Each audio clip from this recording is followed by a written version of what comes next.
మకర రాశి వారికి 1వ తారీఖు నుండి 10వ తారీఖు డిసెంబర్ వరకు గోచార ఫలితాలు తెలుసుకునేటువంటి ప్రయత్నం చేద్దాం. మకర రాశి వారికి శుక్ర భగవానుడు జన్మంలోను వ్యయంలో ఒక 2 రోజులు, జన్మంలో ఒక 8 రోజులు ఆయన యొక్క సంచారం జరుగుతుంది. 2 స్థానాలలోనూ కూడా వ్యయస్థానం జన్మస్థానాలు 2 స్థానాల్లోనూ కూడా శుక్ర భగవానుడు చాలా మంచి ఫలితాలు ఇస్తాడు. ఆదాయం బాగుంటుంది, మాట బాగుంటుంది, అసలు చాలా గొప్ప విషయాలండి ఇవన్నీ. అలాగే లలిత కళలకు సంబంధించి ఇందులో మీకు ప్రవేశం ఉన్న అందులో మంచి అవకాశాలు వస్తాయి. ఒకవేళ ఉన్నవాడికి మంచి అవకాశాలు వస్తాయి, ఆల్రెడీ మంచి అవకాశాలు ఉన్నవారికి ఇంకొంచెం మరొక మెట్టు పైకి ఎక్కే అవకాశం ఉంటుంది. అలాగే సినిమా రంగంలో ఉన్నటువంటి వారికి, టీవీ రంగంలో ఉన్నటువంటి వారికి, సోషల్ మీడియాలో చేసుకుని వాటి మీద జీవనం సాగిస్తున్నటువంటి వారికి చాలా చక్కటి ఫలితాలన్నీ కూడా మనకి ఈ శుక్ర భగవానుడి ద్వారా ఉంటాయి. అలాగే లలిత కళలు అంటే సంగీతం, సాహిత్యం, నృత్యం, చిత్రలేఖనం, శిల్పం ఇట్లాంటివన్నీ లలిత కళలన్నిటి మీద కూడా ఎవరు ఇందులో ప్రవేశం ఉన్నా కూడా వారందరికీ మంచి అవకాశాలు, చాలా చక్కటి ఫలితాలన్నీ కూడా ఏర్పడుతూ ఉంటాయి. అలాగే భార్యాభర్తల మధ్యన, పిల్లలు తల్లి పిల్లలు అందరి మధ్యన కూడా ఒక సుహృద్భావం ఏర్పడటం. కుటుంబం అంటే వీళ్ళందరూ ఉంటారు కాబట్టి వీళ్ళందరూ కూడా అందరూ ఎందుకు కూడా మనకి సుహృద్భావం ఉండటం, మంచి ఆదాయం పెరగటం, ఇవన్నీ కూడా శుక్ర భగవానుడు ఈ మకర రాశి వారికి అందజేస్తూ ఉన్నారు ఆయన. ఇకపోతే ద్వితీయంలో శని భగవాను యొక్క సంచారం జరుగుతోంది. ఒక రకంగా చెప్పాలి అంటే వీరికి ఏలినాటి శనిగా మనం చెప్పుకోవచ్చు. మకర రాశి వారికి ఇది కొంచెం శని భగవానుడు ఇబ్బంది కలిగించే విషయమే. స్పెసిఫిక్గా 2వ స్థానంలో సంచారం చేస్తూ ఉన్నారు కాబట్టి ఇది ఏలినాటి శనిలో భాగమే కాదని కాదు. కానీ ముఖ్యంగా ధనం మీద, కుటుంబం మీద, మాట మీద కొంచెం ఫలితాలు ఎక్కువగా తీక్షణంగా చూపించేటువంటి ఫలితాలన్నీ ఉంటాయి. ఇకపోతే తృతీయ స్థానంలో రాహు యొక్క సంచారం మంచి శుభప్రదమైనటువంటి ఫలితాలన్నీ ఏర్పడతాయి.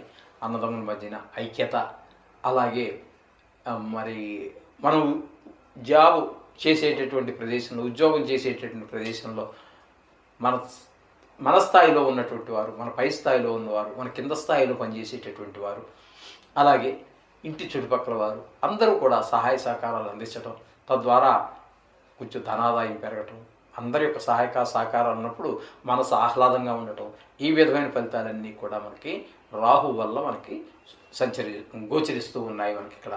ఇకపోతే చతుర్థ స్థానంలో గురువు యొక్క సంచారంగా చెప్పుకోవాలి. చతుర్థ స్థానంలో గురువు యొక్క సంచారం మాత్రం అంత అనుకూలమైనటువంటి ఫలితాలు ఇవ్వదు. తద్వారా కొంచెం అమ్మగారి ఆరోగ్య విషయంలో చూసుకోండి.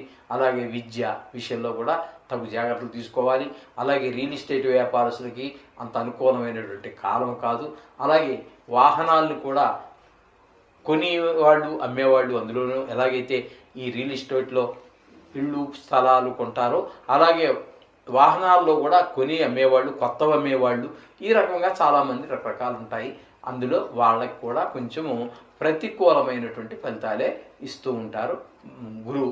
ఇకపోతే సప్తమ స్థానంలో శని యొక్క సంచారం జరుగుతోందండి.